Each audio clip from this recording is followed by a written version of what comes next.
कोई हमारे साथ छल करता है, कोई हमें पीड़ा देता है, तो तन दुख से और मन प्रतिशोध से भर जाता है। फिर हम प्रतिकार चाहते हैं, अपने मन की अग्नि को शांत करने के लिए प्रतिशोध चाहते हैं। और यही हम सबसे बड़ी भूल कर बैठते हैं। तो क्या किया जाए? इसका केवल एक ही उपाय है और वो है क्षमा। यदि प्रतिकार चाहिए तो प्रतिशोध भुला दीजिए और न्याय की ओर अपने पग बढ़ाइए, क्योंकि यही वास्तविक प्रतिकार है। हम अपनी सोच और संसार की मान्यता के अनुसार अपने विचार बनाते हैं। जैसे सत्य कहना धर्म है, असत्य कहना पाप, सहनशीलता धर्म है और क्रोध करना अधर्म, उपकार करना, जीवों पर दया करना धर्म है और निष्ठुर होना अधर्म। परंतु क्या यही सत्य है? क्या कभी कभी परिस्थितियां इन आवेशों को उल्टा नहीं कर देती? करती। यदि इस संसार में कुछ धर्म है, कुछ पुण्य है, कुछ महान है, तो परिस्थिति के अनुसार चलना। जटायु स्मरण है आप सबको, वो जिन्होंने रावण पर क्रोध किया था, उस पर आक्रमण किया था। उस समय जटायु का क्रोध पाप नहीं था, धर्म था। इसीलिए अंत में उन्हें भगवान राम की गोद मिली।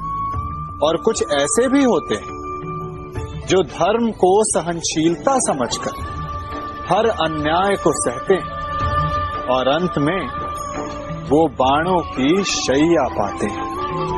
यदि कोई पशु या व्यक्ति अकारण आक्रमण करके किसी निर्दोष के प्राण लेने की चेष्टा करे, तो उसके रक्षा हेतु उसका वध कर देना पाप नहीं, समय की मांग है।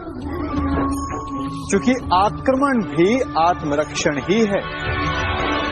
यदि किसी दुष्ट की सहायता करने से सामान्य मनुष्य को कष्ट पहुंचे, पीड़ा पहुंचे, तो उसे सहायता ना देना ही धर्म है। अकारण क्रोध अस्वीकार्य है, परंतु यदि क्रोध से कुछ शुभ हो, पाप बाहुभीत हो, तो क्रोध और दंड भी धर्म ही है।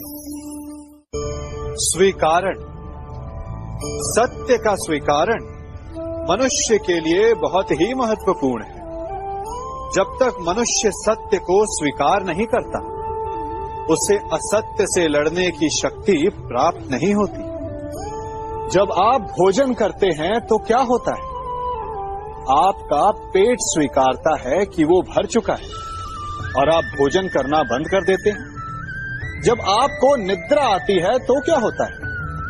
आपका मन स्वीकारता है कि आपका शरीर थक चुका है और उसे विश्राम की आवश्यकता है। उसी प्रकार जब आपको किसी व्यसन को रोकना हो, तो आपको स्वीकारना पड़ता है कि बहुत हो चुका है, चाहे वो लालच हो या मदिरापान। उस व्यसन का त्यागना तभी प्रारंभ होता है जब आप ये स्वीकार कर लेते हैं कि आप उस व्यसन के बंधक हैं।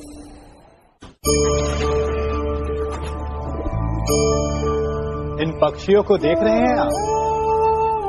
इनका उड़ना वायु में इतना संतुलन मुक्त कर देता है ना? इन्हें उड़ते देख आपके मन में भी इच्छा होती होगी कि इन्हीं की भांति आप भी स्वतंत्रता से उड़ पाएं। ईर्ष्या होती है ना, जब आप इन्हें खुले आकाश में ऐसे विचरण करते देखते हैं। पर कभी सोचा है इस उड़ान को, इस स्वतंत्रता को पाने के लिए कितना परिश्रम, कितना अभ्यास किया होगा इन्होंने? आकाश में उड़ने से पूर्व धरती पर कितना गहन परिश्रम किया होगा इन्हें। इनके माता पिता ने पहली बार जब इन्हें पंख फड़फड़ाने को उकसाया होगा, तो कितनी बार घिरे होंगे। पहली बार वायु में उड़ते समय कितना भय लगा होगा इन्हें। अपनी पहली उड़ान के पश्चात धरती पर उतरते समय गिरकर कितनी चोट खाई होगी। इस उड़ान का, इस स्वतंत्रता का ये मूल है। यदि आप ये दे सकते हैं तो अवश्य आप भी इस स्वतंत्रता को पा सकते हैं। इन पक्षियों की भांति ही अपने चारों ओर जब भी आप किसी सफल मनुष्य को देखें तो उससे ईर्ष्या ना करें। उसके परिश्रम और पीड़ा को समझने का प्रयास करें जो उसने यहां तक पहुंचने में पाई है। प्रेरणा लें, प्रयास करें और स्वयं भी सफल हो जाएं। हमारे जीवन का मूल आधार है करुणा। करुणा क्या है? करुणा दया नहीं, करुणा वो भाव है जिससे हम दूसरे की समस्या को समझते हैं।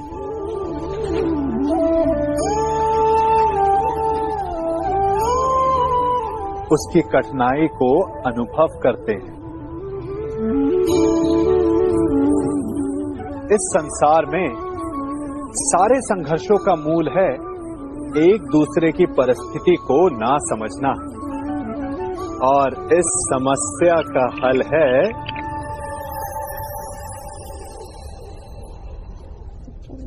करुणा। करुणा किसी पशु पक्षी के प्रति हो या किसी मनुष्य के प्रति, ये आपके जीवन में कलेश और संघर्ष जैसी भावनाओं को दूर रखती है। और जिस दिन आप दूसरे को करुणा के दृष्टिकोण से देखेंगे, आपको उसकी समस्या समझ आएगी और उसे आपकी, और उस दिन हर संघर्ष का अंत हो जाएगा।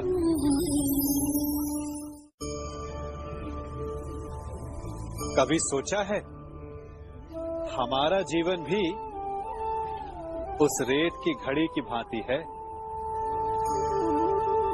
जो रेत नीचे गिर चुकी है वो हमारा अतीत है। जो अब भी ऊपर है वो हमारा आने वाला भविष्य है।